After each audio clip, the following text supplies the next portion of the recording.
Hello everyone, this is your friend Shinobi Nexus 2.0. Welcome back to the channel. Enjoy the fanfic. And let's begin. Part 6. Confront them with annihilation, and they will then survive. Plunge them into a deadly situation, and they will then live. When people fall into danger, they are then able to strive for victory. Sun Tzu. Room 301 was one of the larger rooms in the academy. It was almost an auditorium and could sit almost 300 people. It looked like it was almost full to capacity, too. I cast an assessing glance around. There were Konoha headbands, unsurprisingly, which made up the majority of the candidates. There were sand ninja, some from rain, some from grass, and a few from waterfall. And of course, sound. Some of the teams stood out. There was obviously Gaara's team, who, though sitting quietly, had a large clear space around them. There was a team from Rain carrying heavy combat umbrellas. There was a Konoha team whose mean age seemed to be over 30, they probably had experience but were either lacking in techniques or had come off long-term injuries. It'd be a mixed bag whether they'd be difficult opponents or not. Of course, most of them would drop out during the first exam, so it wasn't really worth making a detailed list. And there was of course, the rookies. Sasuke, where've you been? Ino greeted, practically jumping on him. Sasuke gave her his annoyed face. I noticed, though, that he didn't throw her off. Boy, you have no idea how much I was hoping you'd show up here. I've missed those broody good looks of yours. Sometimes I had to wonder if Ino was just playing us all for fools. It was just something in the choice of words, in the tone of voice. Or not. Maybe I was just being too paranoid. Took you guys long enough, Shikamaru drawled, off to the side. I thought you were going to be late. Of all the habits I could pick up from sensei, that's the one I want the least, I said, snorting. We got waylaid on the way in. The genjutsu? Shika asked with a modicum of surprise. There was no way I should have fallen for that. Nah, I replied. One of the other teams. Year above us. Rock Lee, Neji Hyuga and Tenten. Watch out for them. He nodded. Warning received. Well, Wadea no. It looks like the whole gang's back together again. Kiba's grinning face was feral under the fur lining of his jacket hood. Akamaru barked happily, perched atop his head. You guys too, huh? Man, everyone's here for this stupid thing, Shikamaru complained. Yup, here we all are. The 9 rookies, Kiba laughed. That is how stupid names stick. Someone says something like that and years later you still get called the Rookie 9. This is going to be fun. At least, for those of us good enough to make the cut. Right, Sasuke. His tone was teasing but not really challenging. He and Sasuke actually got on surprisingly well. Kiba, careful you don't get overconfident. Sasuke smirked. Just you wait, Kiba boasted. We're going to blow you guys away. We've been training like crazy. What do you think we've been doing? Naruto retorted, pointing at him. Sitting around picking daisies. You don't know what training means. Don't mind Kiba, Hinata tried to say, poking her fingers together. Poor Hinata. She disliked conflict even more than I did. Added to the fact that she lost what remained of her confidence around Naruto, I'm sure he didn't really mean anything by it. Don't worry about it, Hinata, I smiled at her. We're all going to do our best. Damn right we are, Ino said enthusiastically. She still hadn't let go of Sasuke. I didn't come here to let some little test beat me. Sheesh. You guys sound confident, a voice interrupted us. One of the genin had left the crowd and come over to talk to us. He was average looking, silver hair wasn't that unusual in Konoha, with glasses and a purple uniform. Something about him niggled the back of my mind. I didn't recognize him and he wasn't distinctive enough to ring any bells. I mean, no offense, but you're the 9 rookies, right? Fresh out of the academy. I wouldn't go making a spectacle of yourselves.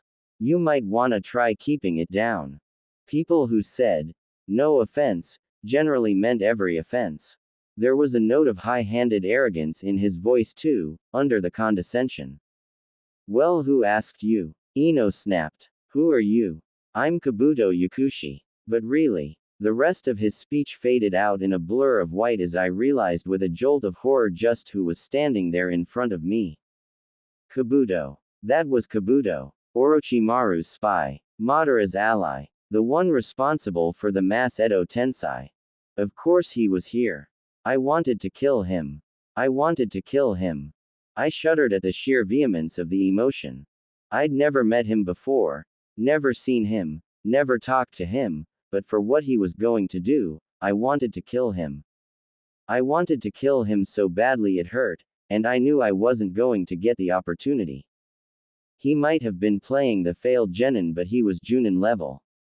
Able to stand off against Shizune and Tsunade and Jiraiya however weakened they might have been. He had some kind of automatic regeneration ability. Not to mention the level of sheer control that allowed him to use chakra scalpels in combat. I wasn't that good. Added to the fact that he was currently a Konoha shinobi, if I even attempted to attack him with the necessary force it would certainly cast question on me, even under the rules of the exam. Do those cards of yours have any info on the other candidates? Individually. Sasuke asked, eyes narrowed. I tuned back into the conversation, quickly, slightly disturbed at myself. Well, I can't promise my information is complete or perfect, Kabuto answered. But I've got something on just about everyone. Including you guys, of course. So which one is it? Anything you know about them. A description, where they're from, whatever. He wanted to ingrate himself with us, likely he had been told to keep an eye on us or at least Sasuke. That was the only reason I could think of that he was showing us this stuff. That and he was arrogant enough to think we wouldn't spot the irregularities. It was possible that he might have got information on Konoha genin legitimately, but other villages. Unlikely. But we hadn't even known about the exam till a week ago. Which meant that if Kabuto had info on us he probably had info on all of Konoha's forces. That was a little more terrifying. Rock Lee, Sasuke stated. I hesitated. I didn't particularly want to ask Kabuto, but it would be a good way to alert the rookies. And the team from Sand with Gaara. They had said his name, hadn't they? Probably. Ah, you even know their names, that's no fun, Kabuto complained with an easygoing smile. Let's see, Rock Lee first. Looks like he's about a year older than you guys. Mission experience, 11 C ranks and 20 D ranks. His squad leader is Maida Guy and in the last 12 months his taijutsu had radically improved. But his other skills are pretty shaky. Last year, he got a lot of attention as a genin but for some reason he chose not to participate in the Chunin exams. This will be his first time as a candidate, same as you guys. His teammates are Tenten and Neji Hyuga. That was actually pretty detailed information. It made me narrow my eyes. Especially the spiel about Lee's skills improving, that implied Kabuto was keeping a close eye on the abilities of Konoha shinobi if he bothered to note that much about a genin. Not good. Okay. Now for Gaara of the Desert. Mission experience, 8 C ranks and, get this, 1 B rank as a genin. But there is this, he survived every mission without getting a scratch on him. There's not a lot more information on this guy. His teammates are Tamari and Kankuro, who are also his siblings. All three of them are the children of the fourth Cage. Tamari is skilled with Suna Tessen and Wind Ninjutsu, while Kankuro is a noted member of the Suna Puppet Corps. There was a stunned silence. From the looks of it, all the villages have sent exceptionally skilled genin to the exams this time around. Piece of cake, Naruto scoffed. They'll be begging to know our names by the time this exam is over. Kiba laughed. Damn right they will. There was a hint of scorn in Kabuto's eyes as he pushed his glasses back up. Just for a second, but I saw it. Yeah well, we'd show him. Well, at least you're confident, he said with a smile. Maybe that will be enough, yeah. Well, I better get back to my team. The exam will probably start soon. What a jerk, Ino huffed as he walked away. Hey, he was trying to help us, Naruto protested. With those info cards and everything. I shook my head minutely, making sure he was out of hearing range. She's right, Naruto. Be careful around him. I looked over at the rookie group. He shouldn't have had that information. There was a name for people that had information they shouldn't. Spies. Traitors. In a social structure that demanded village loyalty, spies were abhorred.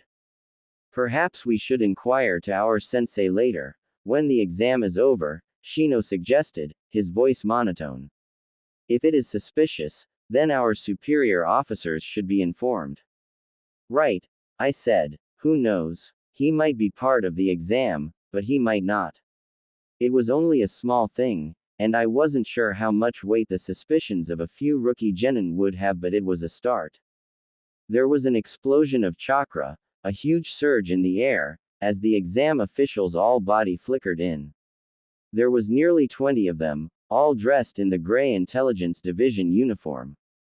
All right, you baby-faced degenerates, pipe down and listen up. A voice bellowed. It's time to begin. I'm Ibiki Morino, your protector, and from this moment, your worst enemy. There was a sort of stillness in the room for a split moment. Not quite fear, but the acknowledgement that there was someone in the room who was far, far more dangerous than you. Ibiki just radiated that kind of danger. Now, if we're ready, we'll proceed to the first stage of the Chunin exam. Hand over your paperwork. In return, you'll be given a number. This number determines where you will sit. We'll start the written test once you're all seated. He held up a pad of tear-off numbers to punctuate his statement. The what did he say? Written. Naruto's eyes were wide with horror. You'll do fine, I said reassuringly. Just stay calm, stay quiet, and listen to the instructions. You're a super ninja, remember? I emphasized. Quiet, in hopes he wouldn't give the game away if I needed to use shadow possession on him. It took almost half an hour to get everyone registered and seated. The Chunin were good at splitting up teammates. Sasuke was several rows behind Naruto, but I was all the way across the classroom from them. Not good. The further the distance, the greater chance my shadow would be noticed. Everyone, eyes front, Ibiki barked, writing on the blackboard. There are a few rules you need to be aware of. And I won't answer any questions, so you better pay attention the first time around. Rule number 1 is this. The written part of the exam is judged on a point reduction system. Contrary to what some of you may be used to, you all begin the exam with a perfect score of 10 points. 1 point will be deducted for each answer you get wrong. So if you miss 3, your final score will be 7. 10 points, but we were given only 9 questions, which meant even if you got all 9 wrong, you still had 1 point. Not that the points mattered, in the end. Rule number 2. Teams will pass or fail on the total scores of all 3 members. That was a pretty common Konoha concept. A few of the foreign shinobi looked put out, but teamwork was our guiding principle. Rule number 3. The sentinels you see positioned around the room are there to watch you carefully for any signs of cheating. And for every incident they spot, they will subtract 2 points from the culprit's score. Be warned, their eyes are extremely sharp. And if they catch you 5 times, you'll be dismissed before the tests are even scored. Anyone foolish enough to be caught cheating by the sentinels doesn't deserve to be here. And there was the qualifier on the to be caught. His intentions were pretty obvious. I've got my eye on you guys, one of the sentinels said mildly, smirking. I recognized him. He was one of the Chunin that were often on guard duty or working at the Hokage's tower. So the others were probably Chunin or higher. Meaning, actually slipping things past them would be hard, especially in a constrained environment like this, but they probably had an acceptable level that they allowed to succeed. One more thing. If any candidate should get a 0 and fail the test, then the entire team fails. The final question won't be given out until 15 minutes before the end of the testing period. You'll have 1 hour total. Begin. I flipped over the test, casting an eye down the questions. Code. Looked like an intermediate level cipher. Physics-based mathematics. Line B in the diagram shows the trajectory of a shuriken thrown at enemy C by Ninja A, seated atop a tree 7 meters tall. Formulate and describe the trajectory required if C were positioned at points D, E and F. Also predict the furthest possible range of the shuriken and explain how you arrived at your answer. History. In the Second Great Ninja War, the Battle of Mount Tokachi Pass had 5 major objectives. Identify and describe the ways in which the combined ninja forces went about achieving these objectives and discuss their successes and failures. Economics-based mathematics. The supply train for a minor outpost normally carries 25 crates of rice and 12 crates of assorted meats for an agreed-upon price of 60,000 ryo. However, due to a food shortage in nearby towns, politics and rules, name and describe the 7th clause of the Convention of Humane Treatment regarding captured prisoners and the 6 major addendums and how these apply to both active duty shinobi and civilians. Physiology. Name and describe the most likely injuries that would result, and grade them according to their injury severity score. If a shinobi were A, crushed using a Doden Jutsu, B, stabbed with A. Another mathematical calculation, a question on the shinobi rules of conduct, and a calculation to find the blast radius of an explosion that used a mix of explosive tags and nitroglycerin. Oh, boy, nope. There was no way in hell Naruto would be able to answer any of these. Sasuke wouldn't be able to answer any of these. I glanced sideways surreptitiously. Naruto was tense and stiff, but he didn't look like he was freaking out enough to do something stupid yet. Good. It had only been a few minutes. Just don't panic, I pleaded in my head. Just don't panic, Naruto. It didn't really matter if you answered the questions at all, as long as you didn't get caught cheating. So as long as Naruto could sit and wait it out. I grimaced. He'd probably try something stupid. It was just his way. Mentally, I crossed my fingers, and turned back to the test. The code was a piece of cake and the mathematical problems made me want to trade my soul for a calculator, but they were doable. The history and rules questions were easy and I was pretty sure I got the physiology one. It took me 20 minutes to do, and I double-checked the answers and sighed in relief. Now to check up on my teammates. Sasuke looked like he was writing and I could feel the agitation of his chakra. That meant his Sharingan was active. Using his Sharingan to copy the movements of one of the Chunin plants, huh? Clever. Naruto was still frozen. It was unlikely that he would work out the need to cheat. He was just too honest for that. Although, if he could produce shadow clones already transformed into something else, then he could probably do pretty well on his own here. I tucked my hands in close to my chest and activated my shadow. It slunk across the floor, under the benches. There were 2 aisles that needed to be crossed, and I couldn't exactly see the floor in between them, but judging from the angle of the shadows I could see, I estimated a safe crossing point hidden in someone else's shadow. Slowly, but surely, it made its way to Naruto. It was hard to possess someone when I couldn't see if my shadow was on them. I was forced to rely on my chakra sense. It was hard with so many people in one place, but Naruto was a burning ball of sunshine. Unmistakable. I just had to make sure I got only him. Shadow possession complete. I reached out and picked up my pencil. Out of the corner of my eye, I could see Naruto doing the same. There was a tugging pull on my muscles that made it feel like my pencil weighed twice as much as Naruto instinctually fought me. Don't scream. Trust me, I wrote at the top of his page. And things became much easier as he stopped fighting the jutsu. Then, carefully, I wrote over top of the answers that I had already calculated, making sure my pencil followed the exact same lines and that I didn't miss anything. It didn't take all that long. There were only 9 questions, and I had already done all the hard work of answering them. Test complete. I put down the pencil, released my jutsu, lay my head down on the desk and went to sleep. Not that I actually slept, the atmosphere was too tense, but it was the principle of the thing. I watched the room through the bars of my eyelashes as it slowly emptied with every team caught cheating. Some of them were pretty blatant about it. I mean, 5 tries was fairly lenient. I could hear Akamaru barking quietly, which gave me a pretty good idea on how Kiba was doing. This exam would be a piece of cake for them, with Hinata's Byakugan and Shino's Kikai. They were more a tracking team, but it looked like they could probably double as a covert intelligence gathering team.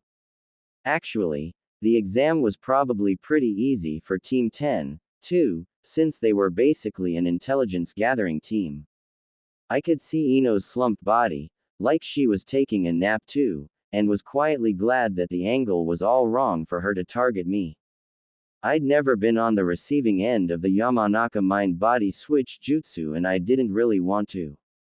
Tenten was using chakra strings to adjust the flaps on the lights and using them as a reflective surface. That was a pretty clever use of the environment. A genin I didn't know had some kind of periscope poking out of his sleeve and was doing his best to keep it from the sentinels. There was a large amount of chakra imbued in one of the windows, distorting the reflection. Someone else was tapping fingers on the desk in a rhythm too blatant to be anything but a code. The clock ticked on. Listen up. Here's the 10th and final question. But first, there are some things you need to know. These rules are unique to question 10, so listen carefully and try not to let them frighten you. I didn't bother to lift my head off the desk. Around me, the room was thrumming with tension already. Ibiki really did know how to lay it on thick. Rule number 1, Ibiki said slowly, making sure he had everyone's attention. Each of you is free to choose not to be given the final question. It's your decision. Whoa, so what's the catch? Tamari nearly shouted. Let's say we decide we don't want to do it, what happens then? If you chose not to take the 10th question, regardless of your answers to the other 9, you'll get a 0. In other words, you fail. And that means both your teammates fail as well. But, if you accept the question and get it wrong, not only will you fail, you will be barred from taking the Chunin exam ever again. He smirked at the gasps of outrage. Hey, that's bull. What kind of bogus rule is that? There's tons of people here who've taken the test before. Kiba protested, standing up. Given that Kabuto had admitted to taking it 7 times, that was a reasonable assumption. I guess you're just unlucky. I wasn't making the rules before. But I am now, Ibiki said. I could hear the sinking realization of, oh, shit. He's serious all around the room. It wasn't quite there yet. He'd need to push just a little bit more. Of course, he added, almost kindly, if you don't want to take it, you don't have to. If you're not feeling confident, then by all means, skip it. You can come back and try again next year. He'd given everyone 2 clear paths to follow. Even if there had been other options, no one would be thinking of them now. By giving the impression that there was no stigma attached with leaving, it seemed the more attractive of the 2 choices. Now if you're ready, the 10th and final question. Those who don't want to take it, raise your hand. No one wanted to be the first to leave. There was a building silence, almost panic-ridden as everyone looked about, thoughts racing, trying to see what their teammates were going to do. That's it, I can't take it anymore, I'm out. One of the genin said, slapping his hands down on his desk. His entire team was called out. I noted they were wearing uniforms and idly wondered if they were the Chunin plants. It was a good way to get the ball rolling because after that, it was like the dam had broken. Teams bailed right and left. I still didn't lift my head. I was pretty sure Sasuke wouldn't do anything, but Naruto was always a wild card, even to us. I vaguely remembered something about him causing a scene in this test. Of course, Naruto had changed from what he could have been, so even that was no real guide to his actions. The 10th question is the kind of thing that challenges you, mentally, emotionally, even spiritually. Are you sure you're ready for it? Ibiki asked, deceptively mild. More teams bailed. This is a decision that could change your life. If you fail, you will never have the chance to become a chunin. It was like the entire room had stopped breathing. Don't underestimate me, Naruto hollered, standing and pointing at Ibiki. It looked like the stress had got to him, though he attacked it rather than fleeing. I don't quit and I don't run. You can act tough all you want, you guys aren't going to scare me off. No way. I don't care if I do get stuck as a genin for the rest of my life. I'll still become Hokage someday. He was fierce and blazing with conviction. And just like that, no one would leave. Well, I admire your determination, if nothing else, Ibiki said wryly. For those of you remaining, there's just one thing left to do. That's for me to tell you, you've passed the first exam. Tension gave way to confusion. Hold on, what just happened? Someone demanded. What's going on? Where's the 10th question? There never was one. Not a written one at least. Ibiki was grinning. Not a, I'll eat you, grin, but, happily. It looked disturbing all the same, but it wasn't cruel. Actually, you could say that your decision to stay was the answer to the 10th question. Wait a second, so the other 9 questions you gave us were just a waste of time. Is that what you're saying? Tamari demanded, sounding pissed off. No, not at all. Quite the opposite, Ibiki explained. The first 9 questions had an important overriding purpose.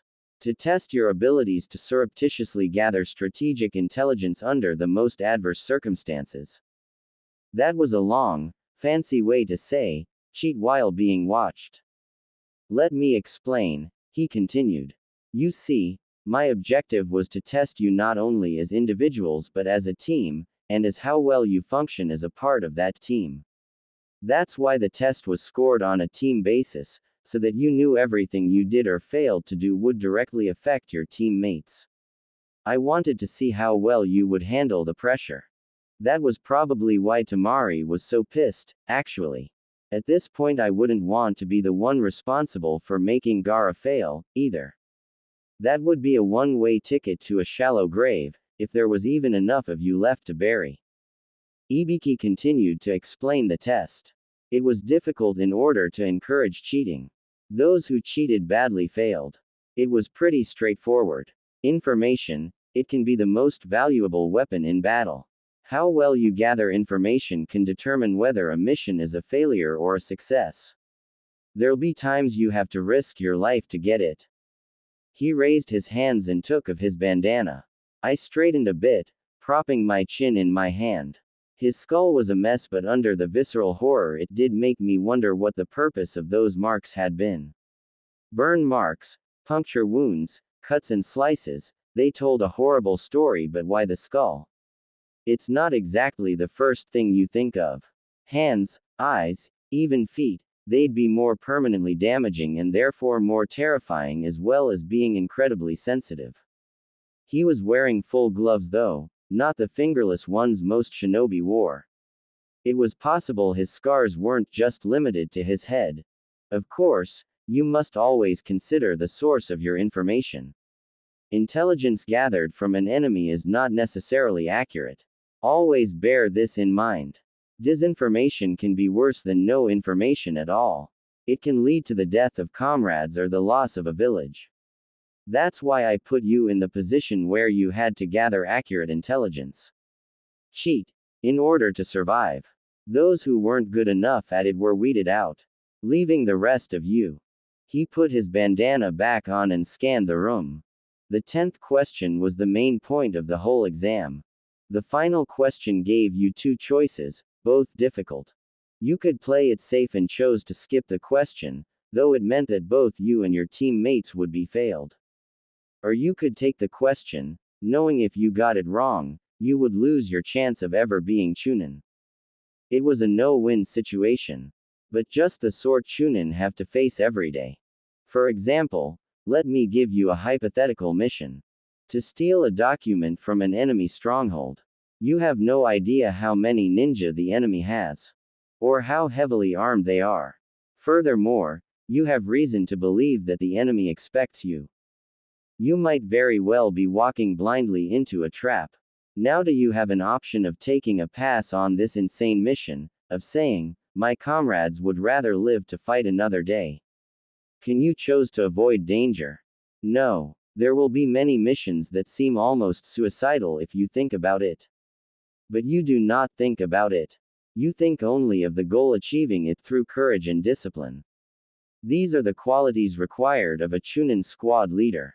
There will be many missions that seem almost suicidal if you think about it. But you do not think about it. You think only of the goal. Almost suicidal, like trying to save your teammate from an S-ranked missing nin. It wasn't a mission, but it might as well have been. There was no option of avoiding it. It was something that would happen and something that would have to be dealt with. Just like Kabuto. Like Madara. Eventually. So don't think about how impossible it is. Only think about how it can be done. I breathed in. Breathed out. It wasn't quite an epiphany. I'd already known this. But there was something about having someone else voice it, to have it put into words. You have earned the right to continue on to the next step. You have passed through the first gate. I hereby declare this stage of the Chunin selection examination completed. There's nothing left but to wish you all good luck. There was a slow relaxation of tension as it sunk in that we had passed. A low mutter started as people shifted and shuffled and celebrated. Of course, Naruto didn't celebrate quietly. My chakra sense pinged, and my hand dropped to my kunai holster even before the window shattered. Canvas fluttered, then unfurled as kunai unerringly pinned the corners to the roof and floor. Heads up, boys and girls, this is no time to be celebrating. I'll be your next proctor, Anko Mitarashi. You ready for the next test? Good. Then let's go, follow me. I relaxed, hand dropping away from my weapons as I saw who it was. Anko Mitarashi. Special Junin. Once apprenticed to Orochimaru. And, apparently, proctor for the second exam. How many are there, Ibiki? Anko asked. You let all these guys pass. Your test was too easy, you must be getting soft. Before I'm done with them, more than half will be eliminated, she said confidently before turning back to us. By the very nature of the second test, only half the teams could pass, and even that wasn't guaranteed. Alright, you maggots have had it easy, but things will be different starting first thing in the morning. Meet me at Training Ground 44. Dismissed. Expect the best, plan for the worst, and prepare to be surprised. Dennis Waitley. The next morning dawned bright and clear as most Konoha mornings do. That was good. Taking the test in the rain would have added an unneeded misery bonus that might have just pushed me off the edge. I was twitchy in a way that was completely clear-headed and focused. Because when it came down to it, a surviving Orochimaru was up to him.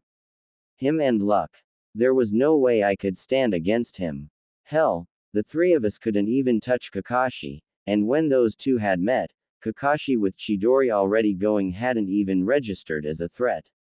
That was how outclassed we were. There was no way I could stop him marking Sasuke if he was determined to do that. And if there was nothing we could do, then the only thing to do would be to complete the test as fast and painlessly as possible. What the hell is this place? Naruto muttered, as we gathered in the clearing outside the training field. There was a little booth to the side where several of yesterday's sentinels were sitting, and a sunlit clearing big enough for us all to gather. The training field itself was surrounded by a wire fence, plastered with all kinds of warning notices. Inside, it was like a different world. The very sun we were basking in, simply didn't reach it. The trees were overgrown and twisted and it even looked dank. This is the location for the second phase of the exam. It's Training Ground 44, but we call it the Forest of Death, Anko said, smiling. Anko Mitarashi was one of those people who, I suspected, had a reputation that was completely blown out of proportion. She had a bombastic personality, that much we'd already seen with her entrance yesterday. Actually, I was surprised she and Naruto didn't get on better, considering that. And she was wearing an orange skirt. Regardless, she had a reputation for crazy. Forest of Death. Peef. Do your worst. Naruto shouted. You're not going to scare me away. I can handle anything. So, looks like we've got ourselves a tough guy. She twisted, palming a kunai and launching it towards Naruto. It scrapped past his cheek, impaling itself in the ground. She vanished in a burst of body flicker speed. Are you tough enough to handle this? You're not afraid, are you? Her voice was only a whisper, as she reappeared behind him. Tough guys like you usually leave their blood all over this forest. She touched the leaking cut on his cheek. It was a thin slice, nothing worse than a cat scratch. Naruto looked a little freaked out, but mostly just surprised. One of the grass ninja moved behind her. I wasn't at the right angle to see, but it looked like she had palmed another kunai to defend with. I was just returning your knife, the hidden grass ninja said, extending an obscenely long purple tongue. I narrowed my eyes. Was that? Had he disguised himself as a genin? Or was it coincidence? Stretching limbs had been one of his techniques, hadn't it? Yes. It was listed in the bingo book. The soft physique modification technique. It wasn't an unknown technique. There were probably many people that could use it. Her chakra was strangely subdued. Hidden. I made a note of it just in case. Why? Thank you, Grass Nin. Anko said tightly, taking the kunai back. You know, I only recommend you stand this close behind me if you wish to reach a premature end. She was still smiling, like the threat meant nothing to her, but there was tension in the set of her shoulders. With Naruto in front of her, and the grass nin behind, she was almost trapped, if poorly.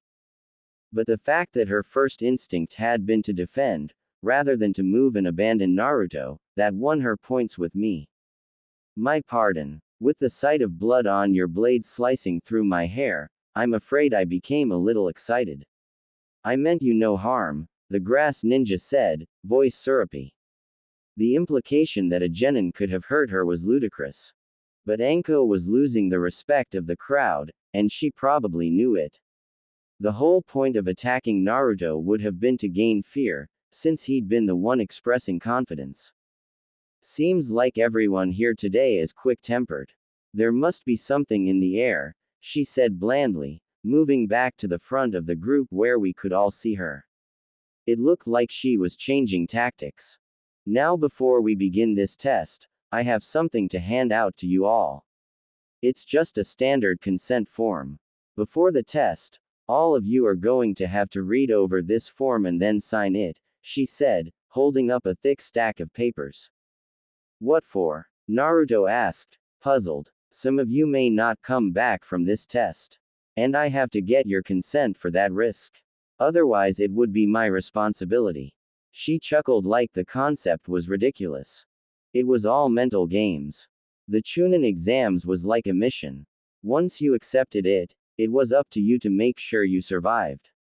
There were no such things as consent forms. She was just working us up, reminding us of the dangers, the same way Ibiki had. That, and probably using them to create a list of who was participating. Now, I'll explain what you'll be doing on this test. The first thing you need to know is that this test will tax every one of your survival skills. First, I'll give you all a description of the terrain on the practice field. She unrolled a map. From this distance, I could barely make out the large features of the arena. I nudged Sasuke. Eyes. I hissed, hoping he'd get the hint and activate his Sharingan to memorize it. Having a copy of a map could never hurt. The 44th training ground has 44 locked entrance gates. There are rivers and a forest inside. In the center is a locked tower, located 10 kilometers from each gate. Shit, it was 20 kilometers across. That meant that the training ground covered over 300 square kilometers. That was ridiculously huge. The chances of randomly stumbling across other teams was pretty much nil. I'd known it was a big area, just not how big. You'll be fighting to get both a Heaven Scroll and an Earth Scroll, Anko said, holding up both as an example. They weren't large scrolls, about a hand's length and about the width of a circled finger and thumb. They'd be easy to hide. Altogether 26 teams will be taking part in this test, so half of those teams will be going after the Heaven Scroll and the other half will be trying to get the Earth Scroll. I'll hand over one kind of scroll to each team and that's what you'll be fighting for. Okay, Sasuke asked. So how do we pass the test? Your entire squad must bring both a Heaven and Earth Scroll to the central tower within 5 days. Completely surrounded by enemies, we won't have time to rest. We'll have to keep a constant watch, Sasuke said, eyes narrowed as he considered what this was going to be like. Right, Anko nodded, looking happy at the observation. This test also measures endurance behind enemy lines. This is designed to be a grueling test, and I'm sure some of you won't be up to the challenge. So, let's say, mid-exam, can we just quit? Shikamaru asked hopefully. It sounded cowardly, but knowing escape routes or rescue points was one of the first things we were taught to consider before entering unknown territory. Of course not. In the middle of a battle you can't just quit. Well, I guess you could, but it's probably going to get you killed. She shrugged. There are also some ways you can get disqualified. First, if all 3 members can't make it to the tower with both scrolls. Second, if a team loses a member or a member become incapacitated and cannot continue. But most importantly, none of you, absolutely none of you, may look at the contents of the scroll until you reach the tower. What if it just happens to flap open and you read it? Naruto asked. Already, I could feel him itching to have a look at the scroll. Nothing was more tempting than being forbidden. Given that the purpose of the last test had been for us to cheat, I half contemplated if this was the same kind of order. Except this was expressive denial where that had just punished you for getting caught. So no, disobeying orders in this situation would not be a good thing. Let me put it this way, young man. You don't want to know. Anko smiled. There are times when a ninja will be asked to carry secret documents. The scroll rule is to test your integrity. Okay, we're done. Each team, take your consent forms and exchange them over there for your scrolls. She pointed at the booth. After that, you'll be taken to a gate and the exam can start. The candidates all dispersed out across the clearing so that we could fill out our forms and discuss things with our teammates in peace. For a second, it looked like Naruto was going to wander off on his own, so I grabbed both the boys and dragged them to the side so that we were in the trees around the clearing. It wasn't thick cover, but it would have to do. I quickly read over the form and scribbled my name on it before turning to the boys. They're putting a curtain up over the booth, I murmured. There was no one close by, but it was best not to take chances. I see how it is, Sasuke said. We want know which team has which scroll, and we want know which member is carrying the scroll. It's just like Ibiki said, stealing information is really a matter of life or death. He looked down at his form, lost in thought. What are you guys talking about? Naruto asked, looking from one of us to the other. We have to come up with a plan, I explained. We need to find a way to know which team has what scroll and where they are in the training field. Otherwise, we could be wandering around for the whole 5 days and not find anything, well, other than whoever found us, and I would really rather be the ambusher than ambushy. Well, we could just watch them get the scrolls, Naruto suggested. Sasuke shook his head. The Chunin won't let us. Look at them, the booth is set up so that no one can peek inside it. Unless, I said slowly, my hands forming a circle. Naruto, can your clones transform into, say, spiders? Little ones. Naruto scratched the back of his head. Sure, I guess. Why? I was silent a second longer, plotting it all out. Okay. Here's what you're going to do. You're going to create 26 clones here, without anyone noticing, either as spiders or then have them use the transformation jutsu to become spiders, or some other small insect. Then those spiders are going to go and carefully climb on one member of each team without them noticing. They're going to see what scroll each team gets, where they hide it and what gate they go to. Then, once they're at the gates, they are going to secretly create a clone that can dispel to give you that information. Once we've decided what team we're going to go after, we can use the clones to get updated information. You should try your hardest to not get noticed, okay? Naruto stared at me for a second, then tucked his hands behind his head grinning like mad. This is going to be so awesome. They'll never know what hit them. Sasuke smirked. We're going to ace this test. I half smiled back at them. I could feel Naruto's chakra fluctuating and splitting, but there were no telltale puffs of chakra and I barely caught glimpses of orange from the corners of my eyes before they were gone. It looked like he was putting the plan into action already and that Sensei's stealth training might have more use than I thought. Did you see the map she showed us? I asked Sasuke. Do you think you could redraw it? I got a pencil and empty scroll out of my mission's bag. It looked like our team was one of the few who had thought to bring them. He nodded, taking the items. It was a pretty basic map, he said. I don't think it will help us much. I shrugged philosophically. Anything is better than nothing.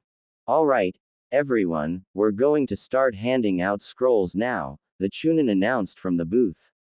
They'd given us a suspiciously long time to fill out a basic form, so I figured we were expected to be plotting and otherwise getting ready. We weren't in a hurry to get our scroll, waiting till almost everyone else had gone. I'd seen a few unknown passengers on people's clothes and hoped that Naruto was getting some decent information. The Chunin looked pretty bored as they flicked through our paperwork. We were nearly the last team in. Okay. Here's your scroll, he said, handing us a white-wrapped scroll. Heaven, then, and we needed Earth. Sasuke took it and weighed it in his hand for a second, before handing it to me. I blinked at him in surprise and he nodded. Well, then, I opened my jacket and tucked it into the inside pocket before zipping it back up. I was less likely to lose my jacket than my backpack, so it should be safer there. And it would be pretty much impossible to steal without me noticing. Listen up. Anko shouted once the team behind us was done. All the teams have received their scrolls, so everybody go to your gate and wait there. When the gates open, the test is on. It was 2:30 by the time the gates were open. That gave us maybe 5 hours of sunlight left, maybe less, given how dark the forest already seemed. What are the nearest genin teams? I asked Naruto. He scratched the back of his head. Well, there was an older Konoha team right next to us. I don't know them but they have heaven as well. Just focus on the ones with Earth, for now, Sasuke cut in. Naruto nodded. Well, there's the rain team with the, white jumpsuits. They've got Earth. There's a team from Sound and that team from Grass with the crazy tongue lady as well. They've both got Earth, I think, but it sounded like they were looking for someone already. What to do? Attack or run? Attack or run? We could take on the Sound team, which would mean they couldn't fight us later when we were weakened, but they'd be tricky opponents and could leave us injured. Now was a bad time to be vulnerable. We could attack the Grass team. Everything in me balked at the very idea. If it was Orochimaru, if it was, we might not be able to escape, but that didn't mean we had to willingly throw ourselves into the snake pit. If we went for the rain team, got ourselves a scroll and hightailed it for the tower. The rain team, I said. If we stick to the trees and use Sensei's lessons, we could probably set up an ambush. Naruto can get an update from his clone when we're closer, and if we scout out the location a bit. Sasuke considered it, then nodded. Alright, Naruto, lead the way. Leave it to me. Naruto assured, jumping up into the twisted branches of the trees. We followed. Don't forget to keep an eye out for traps and natural hazards, I reminded. This place was literally crawling with dangerous wildlife. The rain team had been 2 gates away from us, so it didn't take us long to get there at all. We halted in the trees at their last known location, scanning our surroundings. Okay, Naruto, Sasuke said. Get us an update. Right. Naruto formed a cross seal and a shadow clone popped briefly into existence. There was a second's pause as he waited for his other clone to respond back. They've split up at the moment to find other teams. My clone isn't on the one with the scroll, so I don't know where it is. He looked disheartened at that. Where are they planning on meeting? I asked. If they'd split up, they had to have a meeting point planned. Further up ahead, Naruto answered. They marked it, so it should be pretty easy to find. Good, Sasuke said, satisfied. We find it, and we ambush them when they come back. Did you see or hear any of their plans or attacks? I asked. Anything about how they might fight? They did say they were going to head closer to the tower if they couldn't find anyone here, Naruto said slowly. I don't know if that helps. I nodded. Everyone is going to have to head to the tower at some point. So, if you didn't have a scroll, you could trap a team that had either one or both. But it would require a lot of patience, and most people probably won't start heading that way till day 3 unless they've already got both scrolls. And if you get both scrolls before then, Sasuke finished. You're probably strong enough to defeat an ambush. Right, I confirmed. But if they're planning on setting traps, they'll probably be able to spot anything we do. Keep it basic. Drop and grab, Sasuke suggested. They'll probably stick to the ground, so if we drop out of the trees and take them by surprise, you can grab them with your shadow possession and Naruto and I will knock them out. I nodded. Sounds good to me. I'll give you guys some knockout tags this time. I really did love knockout tags. They were so handy. The only downside was that you had to physically apply them to the enemy before you could activate them. They didn't have a radius-like explosive notes. Naruto scowled. That wasn't our fault. Stupid sticky web chakra thing. We took up position high in the trees above the designated meeting spot. The 3 of us triangulated the area, able to see each other and hopefully cover the entire space.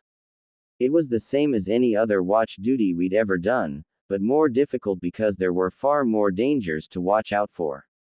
At one point, 3 tigers prowled beneath us for a while, which was strange since tigers are generally solitary animals. They were huge animals, easily taller at the shoulder than a full-grown human. There were other animals, too, that we had to keep an eye out for. A flock of birds burst through the leaves at one point and I caught a glimpse of vicious-looking beaks and talons. There were all manner of giant insects, and I had to move branches at one point because an oversized tarantula decided it wanted my spot. I squashed the desire to kill it as a potential giveaway, but I had no idea if it was poisonous and I wasn't about to find out. Also, giant spider. I was a girl. I was allowed to freak out. At 3 hours into the second exam, the rasping of rebreathers below us alerted us to the return of the rain genin. They were all fairly identical looking, with white suits, wild brown hair, rebreathers and bandages around their eyes. The only differentiation was how many eyes they had visible. 0, 1 or 2. Potential sensor type, I signed carefully to my teammates. They nodded in comprehension. A shinobi working blind had to have some sort of powerful offset ability, usually either hearing or chakra sense. Trap potentially identified. No luck, one said. The rookies are long gone. Such a shame, two said. They were bound to be the easiest targets. Now we'll have to work for it. I wouldn't be so sure of that, Zero commented, chuckling. It seems we've got company. Why don't you come down here, kiddies? Yeah, they noticed us. We communicated with a quick look, then dropped down to the ground. We didn't regroup, maintaining our triangular formation to surround them. Who are you calling easy targets? Naruto demanded. We're here to kick your ass and take your scroll. Naruto was good at attracting attention, which gave me plenty of opportunity to catch them out in my shadow. Or it would have, normally. Mubi. Oboro. Look out. Zero shouted, darting backwards up a tree trunk as my shadow tried to snare him. Seemed he'd noticed me. Right. Sensor type. Shadow possession complete, I said, catching the other two who hadn't been quite as fast. Pin them, quick. Sasuke darted forward, slapping a knockout tag on each of them. They sagged in my jutsu and I released it to let them fall to the floor. It would be best to tie them up as well, but even if the tag was removed they wouldn't wake for 10 minutes. He's the one with the scroll. Naruto shouted, darting after the fleeing Zero. Typical. Sasuke darted up a separated tree trunk, trying to cut him off. I hurled a brace of shuriken and a kunai with explosive note attached in order to direct him back towards my teammates. He was fast, I'd give him that. But so were we. I cut left, throwing another brace of kunai. Zero dodged away, circling to keep a tree trunk between him and me. And then Sasuke was there, opening with a flying kick straight to his face. Zero catapulted backwards, Sasuke following him like glue, raining down brutal punches. It was damn easy to see how overpowered Zero was. Taijutsu was obviously not his forte. He desperately tried to pull back and disengage but didn't get a chance until Sasuke's roundhouse kick sent him flying back down to the ground. His chakra fuzzed, but he recovered, even as we leapt down to the ground after him. Haze clone jutsu. Wispy projections started to rise out of the earth. I barely felt it as Zero slipped underground, but I did feel it. Some variation of the earth walking technique, then.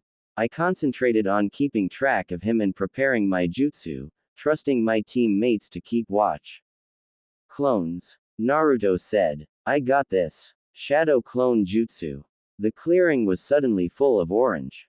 Then a dozen shouts of, huh, and, what the hell? And, I just went straight through him. Illusions, Sasuke said, eyes flicking back and forth. But I was finally ready. Earth release. Earth walking jutsu. I sank both arms into the ground, grabbed and pulled. He fought, twisting and kicking. I had grabbed an ankle, apparently, which wasn't the most secure hold. His jutsu was more advanced than mine, giving him a much greater force and range of motion underground. Regardless, I stuck my feet to the ground and heaved, and he slid out of the dirt, kunai poised to stab me. I couldn't block unless I let go. He was using double-sided rain-issue kunai that had a second blade instead of a ring attached to the handle. The blades were slightly smaller than Konoha standard kunai but still enough to do me some serious damage.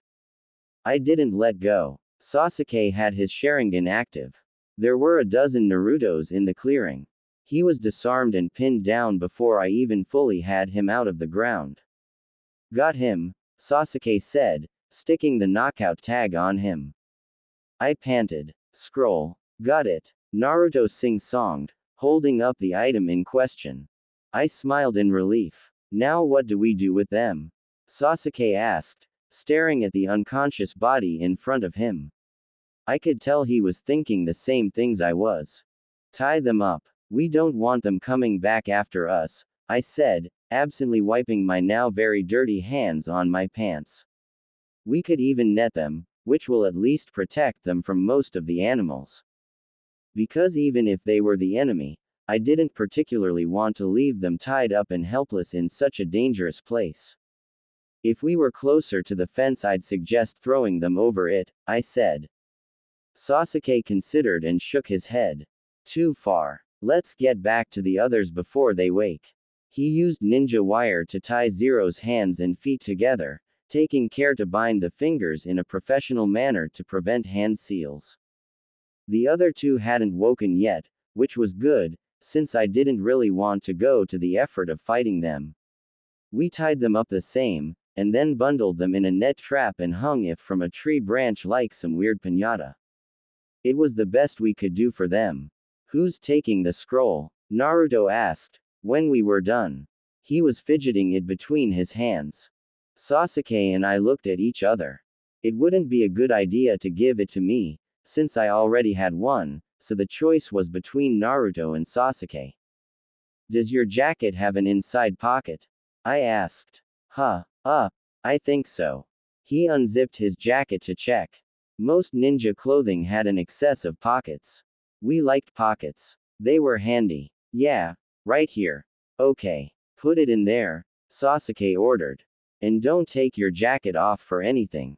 Naruto blinked. And don't hand the scroll over to anyone.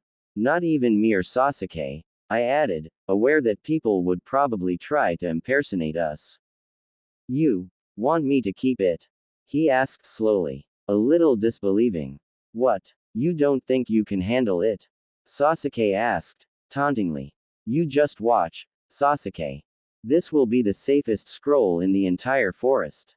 Believe it, Naruto shouted, pointing his finger at Sasuke. I rolled my eyes. Just try not to announce that you have it, or anything, I suggested. Or people will target you. Oh, right, he said sheepishly. Right. Scroll sorted. Now do we head for the tower or find a place to hunker down for the night? I asked. Personally, I wanted to head for the tower and its assumed safety, but I wasn't sure we'd make it. Being caught out at night would be much worse. It'd probably take us 2 hours to cover the ground between here and the tower, and that was at top speed without running into anything. Pushing that fast would leave us weakened if we were attacked, and so would be dangerous. On the other hand, moving any slower wouldn't get us there before night fell. Find a place to make camp, Sasuke said. It'd be too dangerous to keep moving once the light fades. It was the right decision to make. Yet at the same time, you gain strength, courage, and confidence by every experience in which you really stop to look fear in the face. You must do the thing which you think you cannot do. Eleanor Roosevelt. The river is to the right of here, Sasuke said, spreading the map out and tracing it with his finger. We should try and avoid getting too close to it. Everyone is going to go there, both for a landmark and for water. Not just everyone, I murmured. Animals need water too. Right. We should stay clear of it for now. We need to look for something with cover, something we can put our backs to. And preferably something that isn't already inhabited. His lips twisted grimly. Yeah, I didn't want to fight a bear for a cave either. We should. I froze, cutting off what I was saying, my head up and scanning like a startled deer. What? Do you see something? Sasuke asked, uneasily. A splinter of flying wood caught Naruto across the cheek. He touched his cheek, startled. Huh, what was that? He looked in the direction it came from. There was nothing there. But there was a huge surge of incoming chakra. Move, I screamed, leaping to the side. We scattered. Gale force winds ripped through the trees where we had just been standing. They were fairly tightly controlled, like a cone of wind blasting from a single point. Jutsu, my mind categorized. Wind release, A rank or above. The amount of destruction it caused meant it could be ranked no less. This is it. This is how it starts. When the wind and the dust and the debris cleared, a woman's voice spoke up. All right, you two fan out into the woods and keep your eyes open. I'll handle this alone, blocking our escape routes. But whoever they were, whatever rank they were, they would be less dangerous than what was waiting for us here. I swallowed. We had to regroup. Sasuke was on the other side of the newly created trench. Naruto was much further away. He must have been caught in the blast as we jumped. I hoped he wasn't hurt. But Naruto could take care of himself. Right now, it was us I was worried about. I scampered up a tree trunk, twisting around it yet trying to keep an eye on the woman standing unconcerned in the clearing. It was the grass nin. The one that I had thought could be Orochimaru. She must be. No true genin could harness that level of destruction. I moved, circling round, up over the bare destroyed ground, to meet up with Sasuke. Sasuke? I asked, landing lightly behind him. What was that? He breathed, eyes wide. Danger, I said, somberly, barely keeping the tremors out of my voice. We need to move. He stared at me, then nodded. We need to find Naruto. I think he got caught in it. Hey, what's up? Are you guys okay? A familiar voice called as an orange-suited body ran up to us, panting. That chakra. That hidden, muted chakra. Wait, I said, holding up my hand. ID check. I could sense chakra and my teammates knew it. So the fact that I was even asking sent warning bells ringing through Sasuke's mind. Those who abandon the rules are, I gestured at Sasuke. He caught on in a flash. Trash, but those who abandon. Naruto looked at us cluelessly. Huh, what are you guys talking about? We didn't agree to any passwords or anything. Sasuke's kunai sailed towards him, just as my shadow lashed across the ground underneath it. Naruto dodged nimbly, in a way the real Naruto couldn't have. Come out, whoever you are, Sasuke ordered. Party's over. Naruto's face curled into a smirk that didn't sit right. It looked wrong. Naruto's face was made for grinning, not sly, smug smirks. Aren't we the clever one? The transformation jutsu dispelled violently with a huge cloud of chakra smoke. It was that same grass nin, who, I was now sure, was also Orochimaru. This promises to be very entertaining. You've made a mistake, attacking us, Sasuke said coolly. Oh, I don't think so, Sasuke Uchiha. The name was drawn out, each syllable pronounced separately. I've heard so much about you that I just had to see it for myself. Now you've seen me, Sasuke said impassively. You can be on your way. Orochimaru chuckled. It wasn't loud, but the sound carried in a way that wasn't natural at all. So tense. Don't you want to get your hands on our Earth Scroll? It would go so nicely with your Heaven Scroll. The darkly covered scroll dangled from his fingers before a long tongue out and he swallowed it. We don't require an Earth Scroll, Sasuke said flatly. So you can just be on your way. After the massive wind jutsu, I think he knew this was a fight we didn't want to be getting into. Ah, you have been busy. Already gaining yourself an Earth Scroll. That is impressive. Well, it doesn't matter. When this is over, one of us will have the scrolls, and the other will be dead. There is no way to describe how that killing intent felt. Zabuza had been bad, but we had Kakashi-sensei with us. And we had trusted him to keep us safe. This was so far beyond that. It was knowing you were outclassed beyond your wildest dreams. It was facing an opponent who regarded you as little more than a bug. It was killing intent you would commit suicide to escape. It was so thick and potent in the air it felt physical.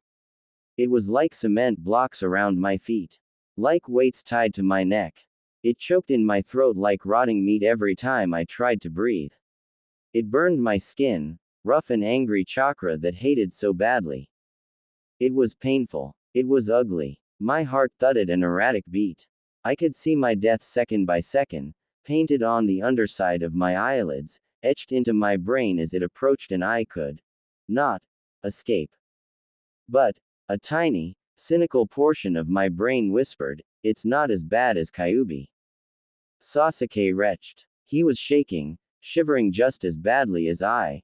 Maybe worse, maybe better, I couldn't tell, my attention was too focused forward. Tunnel vision.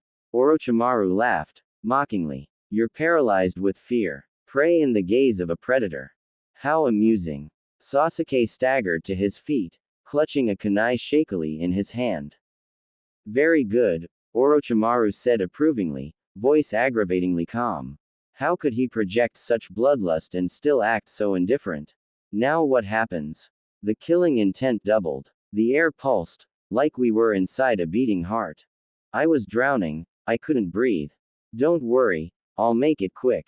But I don't have to tell you that, do I? There were footsteps. The sound of kunai scraping against the side of a holster. You've seen it with your own eyes. It was impossible, there was nothing I could do. We were going to die. Might seem suicidal. Focus on the goal. The goal. To survive. The barest of dreams, of ambitions. Survive. I needed to act. Somehow.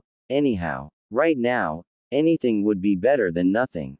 I glanced at Sasuke. Sometimes I forgot, because my body was young but my mind was older. Sasuke was a 12-year-old boy. However mature he was, however traumatized, however much a child soldier, underneath it all he was a 12-year-old boy. And he was frightened out of his mind. I expected you to be more of a challenge. How disappointing. No. Then. Again. No. This is not the way things are going to be. That thought gave me strength. Twisted, desperate strength. I was a cornered animal. Frightened and feral, and defending my teammate. I snarled. I pumped myself up on chakra, gaining courage from the familiar rush of energy, and flew forward, full speed, full strength. Not the smartest course of action. Not the best course of action. But it was something, and determination helped squash the fear down deep where it belonged. I threw a pair of kunai, deflecting those that had been aimed at us, and lunged forward underneath them, sweeping around in a roundhouse kick. He bent, out of the way and swatted me, casually, like a fly to the side. It wasn't even a proper strike, just a careless backhand wave that caught me square in the ribs. My chakra spiked, absorbing the force of the blow, but breaking my enhancement. I flipped, as gracefully as I could through the air and landed, panting. The pain, sharp and brief, had cleared my head. Attacking like this would do nothing. Sasuke, move. I barked, putting as much force into my voice as I could. No, it's going to be alright. No, please, move. No, you have to. Because it wasn't going to be alright. Because we didn't have time to plead and beg and come to terms with it. There was only time to move. And he would only respond to an order. I hurled shuriken and kunai, trying to distract Orochimaru, to provide respite for the one crucial second that it would take Sasuke to move. He flowed around my attacks, like they didn't matter, like I didn't even exist. And still he walked forward. Inexorable. I saw, out the corner of my eye, as Sasuke stabbed his kunai into his leg, breaking the fear with pain. I caught his eye, and as one we flickered away. An interesting move, Orochimaru commented. Run, little mouse. Run all you want, there is no escape. We need to get out of here, Sasuke panted, as we crouched in the bend of a tree branch. I nodded reverently, cold sweat covering all my skin.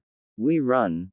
Sasuke. Look out. I shoved him in one direction, leaping in the other as a snake, a giant freaking snake, crashed ahead the size of a car through the place we had been standing. Unbelievable. I didn't even notice. I'm losing it, he muttered, eyes wide as he landed awkwardly, swinging around a thin tree limb. It wound around the branches, limber and at ease for such a large creature. It lunged for Sasuke again, mouth open wide, fangs gleaming. I cursed myself for being out of position, for being unable to help. No. Stay away. His voice was rich with panic, even as he threw shuriken. Some of them must have hit, for it reeled backwards, collapsing and bleeding on a branch. And then its skin began to ripple and crack. Horrifyingly, sickeningly, a pale body began to climb from the corpse. I sense your fear and desperation. It's only natural. The prey must never let down its guard, not even for a moment, in the presence of its predator. He chuckled and lunged forward, body coiling and stretching like he was a snake himself. Sasuke screamed, and a hail of kunai impacted on the wood. Looks like I came just in time. Naruto. Our chances weren't really any better now, but I still felt lighter. What took you so long? I shouted up at him. You better not have some lame excuse about getting lost on the road of life. I got eaten by a giant snake. He shouted back. And let me tell you, the inside smells worse than the outside. That was another lesson I'd learned from Sensei. Banter helps calm you down, keep you focused. Or something. Maybe it was just gallows humor. Orochimaru was just reclining on the branch, for all the world at ease. So, Naruto, you managed to escape from my friend. Well done. Okay, I don't know what's going on here, but you've been picking on my friends and I don't like that.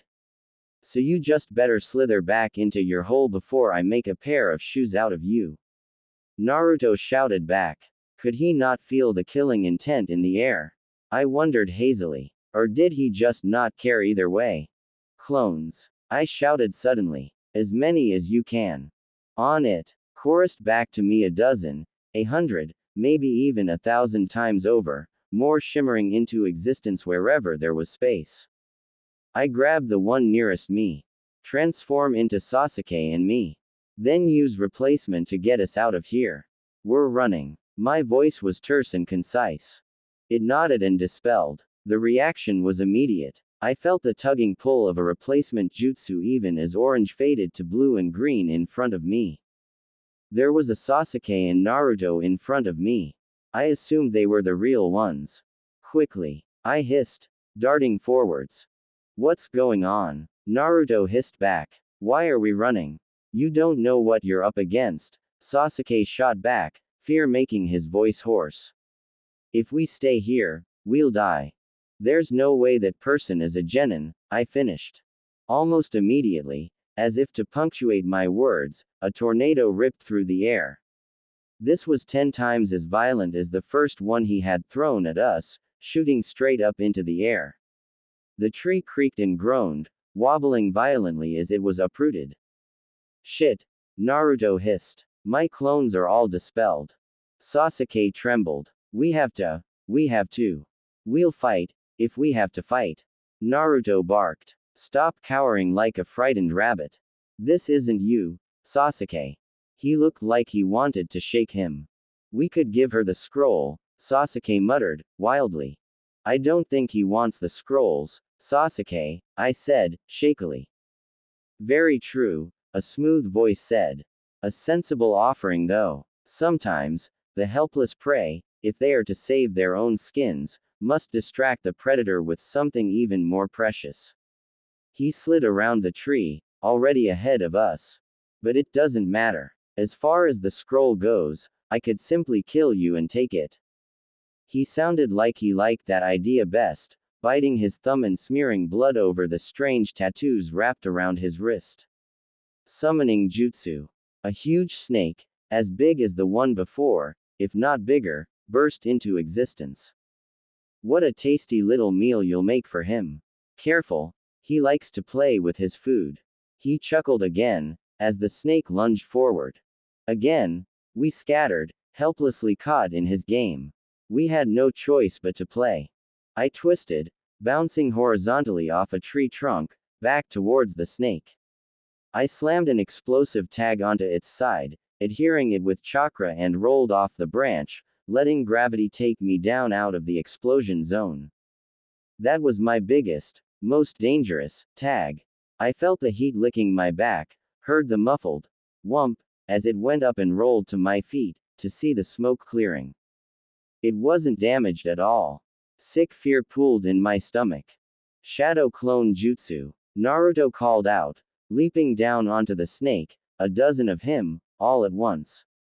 Orochimaru lashed out, a single kick that took him skywards, slamming through several branches before stopping.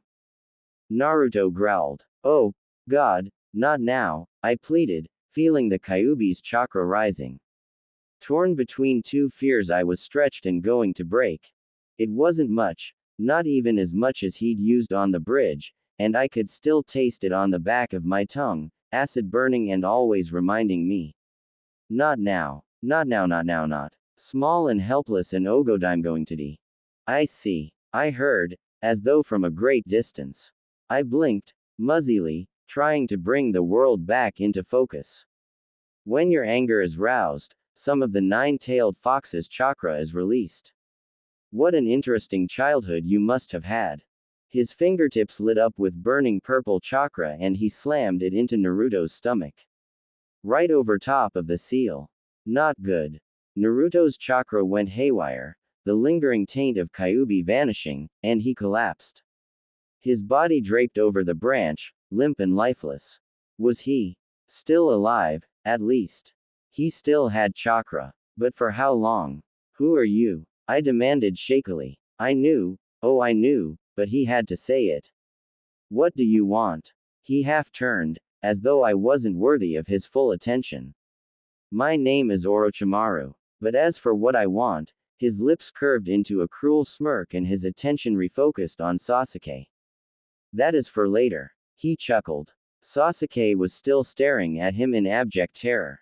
Now then, let's see how well you do, Sasuke. Casually, like it took no effort at all, he blew across his fingers. Fire gusted out, racing towards Sasuke. It was 4, 5, maybe 10 times as big as any Sasuke had ever created. Shit. Fire jutsu. No seals. And Sasuke wasn't moving. I took a page out of Naruto's book and used the replacement jutsu on Sasuke. It took a huge chunk of chakra, more than I expected, and I stumbled on landing, barely having time to leap high into the air. I could feel the heat of the fireball beneath me, as I twisted to throw kunai at its creator. Lightning release. Striking bolt. The jutsu tore from me, lighting up the air between us. It was the strongest attack jutsu I had ever created. And he deflected it aside with his hand. You are beginning to become annoying, he spoke, for once looking at me and not Sasuke. You're coming at me with the intent to kill. I can feel it in your chakra, little girl. That focus is surprising. But you have a long way to go before you can land a hit on me. And then, between one blink and the next he was gone. Something slammed into the back of my neck, sending me toppling forward. I had enough time to come to the panicked, horrified realization, shit, the ground is too far away. The greatest test of courage on earth is to bear defeat without losing heart. Robert Greene Ingersoll. I woke in pain. Throbbing, aching, blinding pain. I was still lying where I'd fallen, face down spread-eagled on the dirt. Naruto. Sasuke. Their chakra was high above me, fluctuating in the treetops but alone. They were alive, then, but in what state? I staggered to my feet, the entire forest blurring before my eyes. My face was on fire, my breath coming in painful whistles. Tenderly, I touched my nose, sending waves of pain radiating out. Broken, badly. I needed to fix it. I needed to be able to breathe. Anything that impeded that. I aligned my chakra grimly, used my good hand to grasp it and snapped it back into place. And nearly ended up back in the dirt. I hissed, as I worked on it with my chakra. I couldn't heal the cartilage, but I could fix the torn tissue that held it in place. I took stock of my injuries. My thought process was broken, trailing off oddly and leaving me feeling like I was grasping at straws. Concussion, then. Not the best state of mind to be making decisions in. My left forearm ached, and I knew that one of my bones was fractured or broken. The pain of a broken bone was unmistakable to anyone who had felt it before, deep and throbbing. My hand was still usable though, as long as I didn't put weight on it, or twist too harshly. My ribs twinged, sprained, strained, fractured or broken, I didn't know. There was what felt like a gravel rash up the entire right side of my face, caked with a thick mix of dried mud and blood. Either I'd scraped it against the trees falling, or done it on the landing. But I was alive. Up. I need to go up, I thought. Even tilting my head back to stare at the tree caused the world to swim, and I barely caught sight of a dark sky beyond the canopy. Nighttime. Of course it was. It had already been late when Orochimaru attacked us. I didn't know how long I'd been out. My internal body clock had given up the ghost, curled away under the concussion. There wasn't enough sky to see the patterns of the stars, but it was fairly bright still, implying that the moon was out. I could only hope it hadn't been too long. I wobbled towards the tree trunk, nausea rising with every step. Thankfully, my chakra responded even though it was advised not to use it with a concussion. I didn't have many options here. I crawled more than walked up to where the boys were, having to brake to press myself flat against the trunk and pant through the nausea and pain more than once. It took too long to get up there, and I knew that I damn well couldn't climb it again. Right, I thought, closing my eyes for a second. Just a second. No. My head jerked back up, eyes snapping open. Focus. You can't sleep yet. It took a while for my brain to compute what my eyes were telling it. The lingering chakra from battle was apparent to my senses, but muddled by the time it reached my brain. I felt like a clockwork toy that needed rewinding, slowly fizzling out of energy before juddering to a halt. It looks like someone took a chainsaw and a flamethrower to the trees. Smeared scorch marks, broken branches, and something had punched a hole right through the middle of a trunk. There were kunai and shuriken littered everywhere. There were snapped strands of ninja wire dangling in the breeze. This was no small amount of destruction. I shook off my musing and crawled forwards, carefully placing every hand and knee, distrusting my own innate sense of balance. Sasuke. My voice wobbled as I shook his shoulder. He was remarkably uninjured, only minor scratches and bruises. But he was pale and sweating and gasping for air like a dying man. And his neck. I closed my eyes in despair. The curse mark. This close, I could feel it. The dank, dark, vile chakra intruding on his system. Damn it. God damn it. I swore with feeling. I wished there was something I could do. I wished I wasn't so small and helpless and stupid. If I was smarter, we could have avoided this. If I was better, I could help him. Tears pricked my eyes. Okay. I said shakily, talking out loud like they could hear me. Okay. We can't stay up here. One of us is going to fall. I can't carry you down. I'd barely made it up. There was no way I'd make it down and then be able to repeat the trip with the other. I have rope. Yes. I fumbled with my backpack, careful not to drop it. If I lost it now, I'd never be able to get it back. Inside was my sealing scroll, and I unfurled it, looking for the mark one needed. In the dark it was hard, and the kanji all blurred in front of my concussed, watery eyes. Finally, I located the seal and with a press of chakra, had a long coil of rope at hand. I rolled the scroll and secured it back in my bag, swinging it back up on my back, trying not to jar either my arm or ribs. Tying a loop of rope around the tree branch was a slow, agonizing process. I had to get the end of the rope around the tree branch larger than the reach of my arms. In the end, I tied it to the end of a kunai, and used the weight of it to swing around. I nearly sliced my hand off when I fumbled the catch. Then, I didn't trust the kunai wedged into the wood to hold the weight of a person, so I had to untie the knot and go through the complicated process of readying it mostly one-handed, with limited coordination, but securely enough that it wouldn't come undone. Right. I exhaled. Now to tie the other end to Sasuke. I grimaced and wiggled forwards, clumsily working the rope around him in a crude harness. I tied it off, and tested the knot, making as sure as I could that it wouldn't come undone. Okay. Here goes nothing, I said, looping the rope around a sideways branch and using my chakra help gain purchase on both the tree and rope. Slowly, ever so slowly, I began to lower him down to the ground. He flopped in the harness, hanging awkwardly limp in a way that made it clear he wasn't well. Even through my gloves, I could feel the heat of friction as I let the rope out. My left arm throbbed and ached, even as I tried to take most of the weight with my other arm. Then suddenly, the tension of the rope relaxed. I peered over the side of the branch, sagging with relief to see Sasuke lying on the ground, not caught on something on the way. I wasn't sure how I'd fix something like that. Now to do it all over again, I said, sighing. Then I paused, and eyed Naruto in trepidation. He was limp, lying on a branch exactly where Orochimaru had left him. Yes, but it was a branch on a whole another tree entirely. In normal conditions, the gap would have meant nothing to me.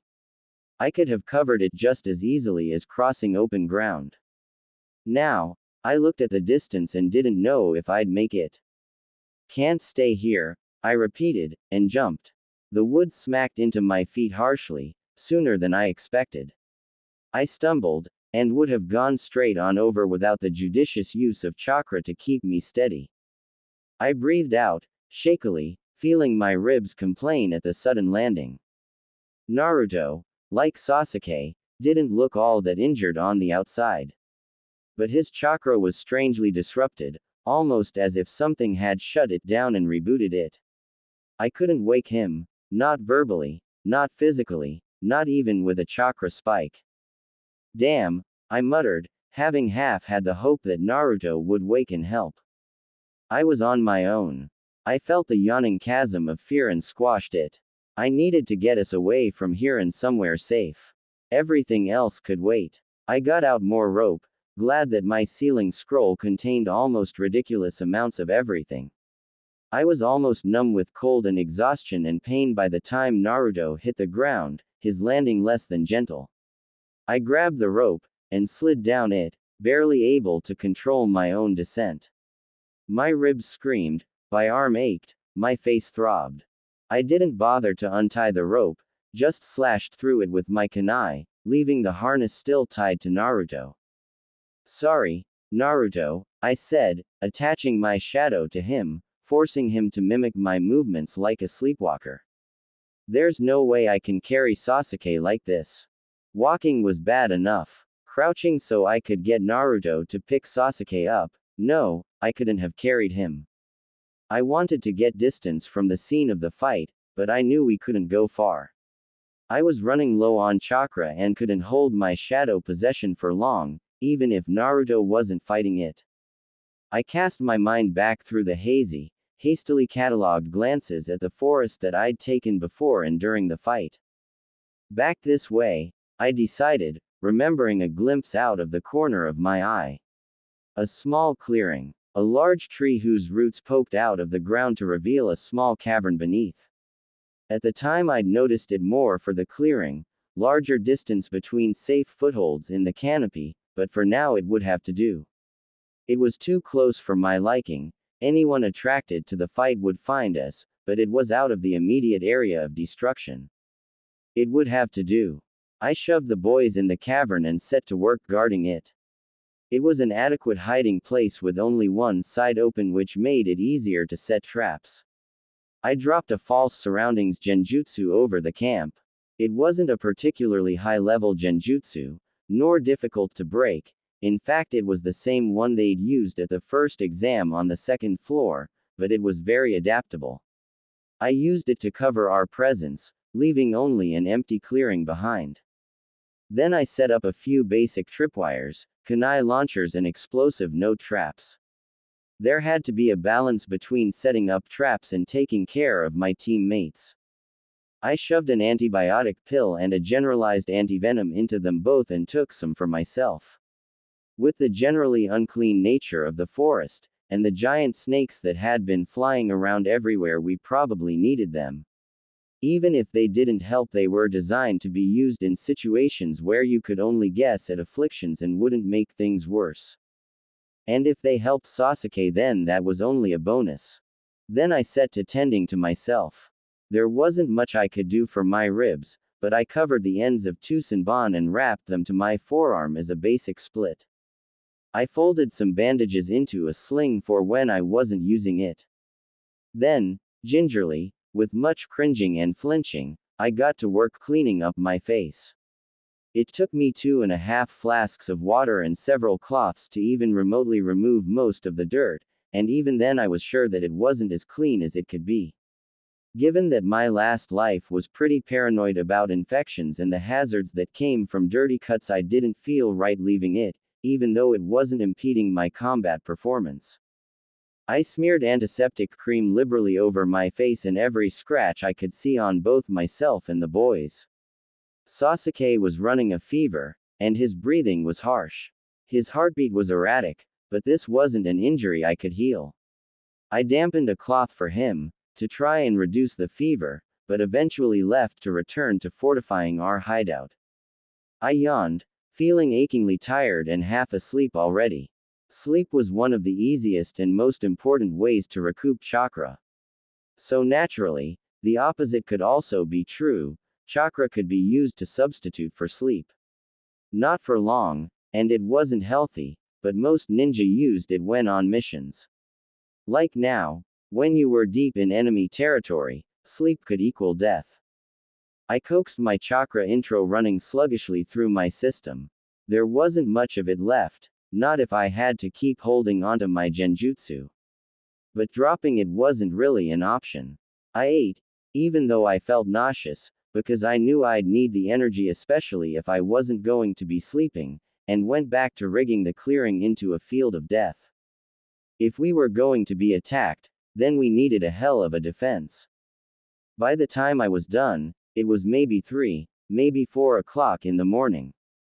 I didn't have Naruto's instinctive flair for traps, but we'd learned enough at the academy, and anything that saved me from potential danger was something I had paid great attention to.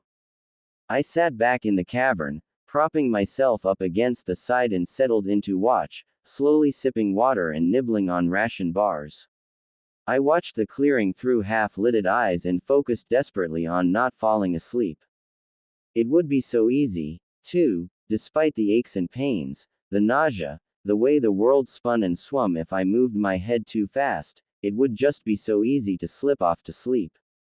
The birdsong started long before I saw any change in the light levels, but it heralded dawn all the same. The light was just beginning to bathe the clearing when I felt the 3 incoming chakra signals. I didn't move, breathing softly and quietly, hoping they'd be fooled by the genjutsu and keep going. They didn't. Some lookout, a voice drawled. It was the sound team, as I'd half expected. You're half asleep. At least you won't have to keep watch anymore. What's the point? We've already found you. Now, wake Sasuke up, we want to fight him. I didn't protest the accusation. If they thought I was half asleep, maybe they'd be less on guard. Sasuke, I asked mildly, standing up. I don't know who you're talking about. The hunchbacked one snorted. Dosu. Was that his name? Don't play us for fools, girl. We were told exactly who your team is. Told. My heart started beating faster, even as I kept my voice level. By who? Orochimaru. That doesn't matter to you, Zaku said, shaking his head and smirking. What matters to you is that I'm going to kill you, then I'm going to kill Sasuke. So, you intend to kill us? I asked, voice starting to tremble. This was real. This was real. The Sound 3 grinned. That's right. I nodded. I had expected this. My memories were fuzzy, but Orochimaru had wanted Sasuke tested and he had sent these 3 to do it. I hoped that the fight wasn't integral to his survival, because I had no intention of letting him use the power of the cursed seal. I can't let you do that, I said. I hoped that the traps I had set were enough. Naruto and Sasuke were out of it. I was on my own. And I was heavily injured. Get out of the way, girl, Kin said, pulling out her senbon with bells. You're nothing to us. I didn't wait for her to throw them, hands clumsily forming the rat seal. Shadow possession jutsu. I whirled, forcing her to turn with me and threw half the senbon into Zaku. He was caught off guard, taking 2 in the shoulder. Senbon weren't good for causing a lot of damage, though, so I didn't expect them to slow him down much. The second handful, I reversed grip on, and punched towards my own temple. Zaku and Dosu watched in surprise as Kin stabbed her own senbon through her brain. I panted, the sudden expenditure of effort making me sway. You bitch! Zaku yelled. I was vaguely surprised that my shadow possession hadn't cut with her death. It was a question I had never asked, Could it be used on inanimate or dead objects? I didn't have time to ponder. I drew a kunai from my pouch and Kin mirrored the movement. She was facing towards me, so every action I took had to be in reverse. Additionally, I couldn't let myself be drawn too far from my position. Some of the traps had trip wires, but most of them had manual release with the handles close to where I was standing. I slashed at them both. They chose to jump backwards out of range. I released the shadow possession on Kin, allowing her to slump to the ground. She wasn't any use to me anymore. The kunai in my hand, I threw towards them. It missed, thunking harmlessly into a tree trunk. Or not so harmlessly. It had cut a trip wire that unleashed a barrage of kunai towards them. Then the exploding tags went off. That wouldn't have been enough to do more than inconvenience them, if they had been paying attention to the ground they had been standing on. Or perhaps it just didn't strike them as odd that that one patch was so muddy. This was the forest of death, and it was fairly wet and damp. Only, that single patch of mud wasn't caused by water, but by kerosene. It went up with a whump. The clearing was large enough that I felt reasonably safe setting a fire here. There wasn't that much fuel, and unless it got blown into a tree, it should gutter soon. Of course, one of my opponents had a technique that utilized pressurized air blasts, so perhaps it wasn't the smartest idea. Crazy bitch. Dosu cursed. Vibrating sound drill. His melody arm wailed, and the world spun. The distance should have weakened the attack, but I was already concussed. It didn't take much to affect me. I crashed to my knees, retching, using one arm to hold my body up while the other groped about on the ground for my triggers. I didn't care which one I pulled, as long as it kept them occupied for a moment. It seemed to work, because I managed to stagger back to my feet alive. I ran through several hand seals, finishing and holding the rat seal. It wasn't part of the technique, but it was the one I used for shadow possession, so it was familiar to my enemies. Nara art. The shadow devours. It was a genjutsu. It had no substance, no shadow. But my opponents had seen me use shadows, knew what I could do with them, so the towering mass of darkness emerging from the forest seeking to envelop them worried them a lot. They jumped back from it, dodged the second rain of kunai I released on them. Zaku sent a decapitating airwaves attack directly into the shadows. I made them swirl and then reform around the attack, hoping he wouldn't think to turn it onto the fire.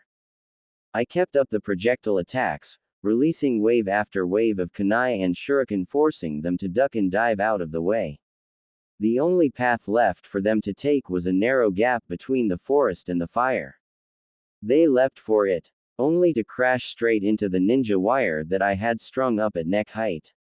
In the early morning light, with the fire, with the genjutsu, they couldn't have seen it. There was a series of muffled thumps, too heavy, too light as their bodies and heads fell separately to the ground. I let the genjutsu fade and collapsed to my knees. It seemed almost too easy. Nothing like the heart-stopping fear of the fight with Orochimaru. Not even the desperation of facing off against Zabuza. Or the quiet terror that Haku had managed to instill. I laughed breathlessly and bitterly. The difference a day makes. A day ago, we were worried about leaving Rain Genin tied up and helpless because they'd be easy prey in this place. Today, I killed 3 teenagers because it was the easiest option. It's easy to be merciful when you're winning. I had just killed 3 teenagers, because it was the easiest option. Not because I had to. Not because I had no other choice. But because it was easiest. There were other options I could have taken. I still had plenty of knockout tags. But incapacitating them without killing them was harder, would have taken longer and left a much greater chance for them to hurt my teammates. I've never felt so old before. I didn't stay that way long, even though I wanted to just curl up and wait for this to be over. I couldn't, because there was someone in the trees. I know you're there, I said. Come down. I trembled, hoping like hell it wasn't someone else to fight. Most of my traps were used up. My chakra was heavily depleted. Please not Kabuto. Green blurred. Lee landed in front of me, face solemn. Shit. I wasn't Sakura. There was no reason for Lee to be anything other than my enemy here and now. He was half a clearing away, in one of the few spots clear of traps. I re-evaluated his threat level upwards. He'd avoid the traps. It might have been luck, but I couldn't count on it. He was too fast for them, anyway, too fast for taijutsu and too fast for my shadow. Genjutsu then. It would be my only option. I put my kunai away. Are you here for the scroll? I asked. At this point, I would trade all our scrolls for safety. Lee I might be able to take if I was at full strength. Might. But Neji and Tenten couldn't be far away and I was far from being at full strength. He swallowed, then nodded, looking as though he regretted it. I understood, I truly did. It was underhanded but he couldn't pass it up. I jerked my head towards the bodies, not breaking eye contact. Then take it and go, I rasped.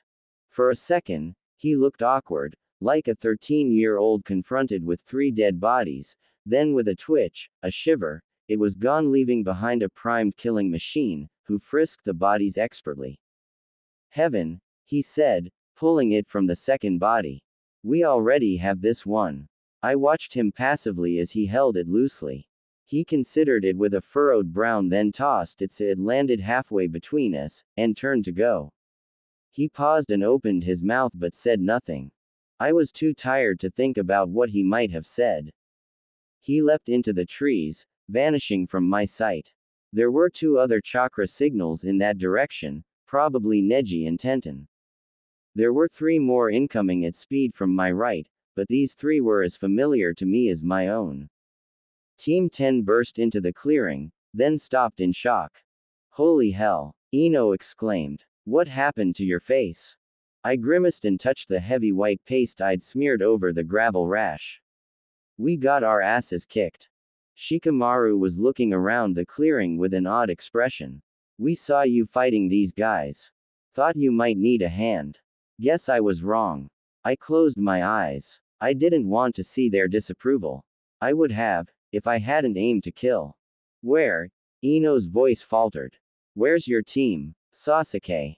There, in there, I motioned at the cavern. They're in bad shape. My shoulders slumped. Ino, take Kako in there. See what you can do for Sasuke and Naruto, Shikamaru ordered.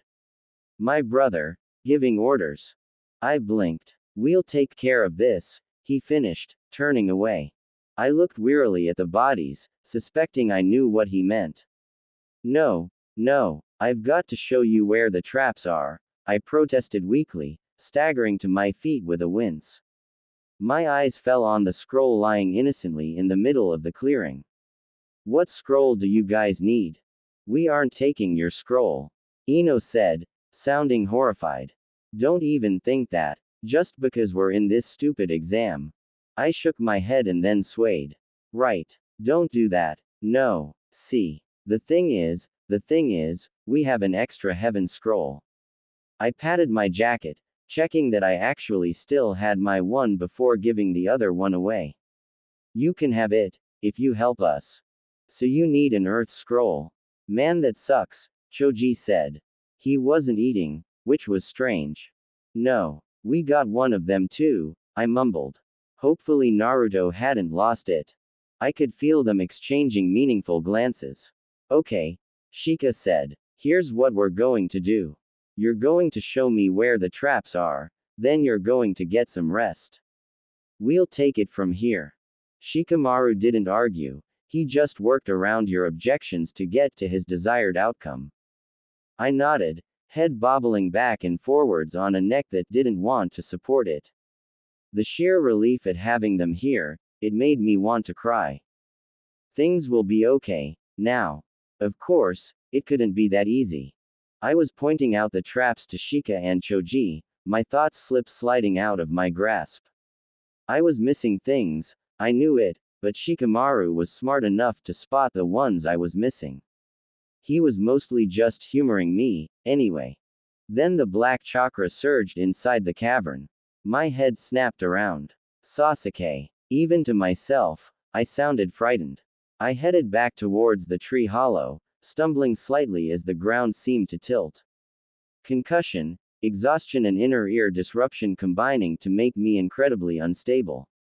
I paused at the tree roots, eyes adjusting to the darker interior of the cavern. Sasuke was giving off waves of corrupted chakra. His body was wreathed in black, the marking burning a livid red, like molten lava. That rancid chakra was spinning about his body, orbiting it like a double helix. It made me nauseous and terrified at the same time. Ino was looking at him in worry, not quite able to understand what was going on. Sasuke, you're awake. Are you hurt? Do you need? Get out of my way, Sasuke growled at her. His voice was distorted but his face was blank. The markings were creeping their way across his skin.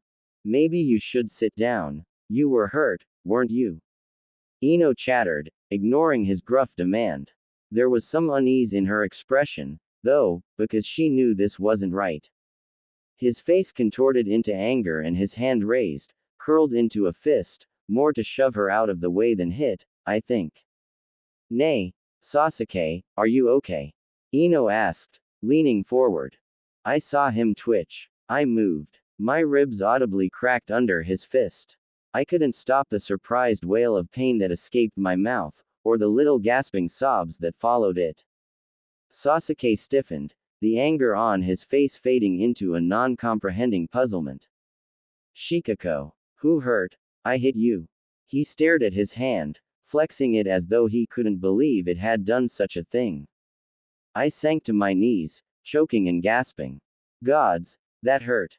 Sasuke, I choked out.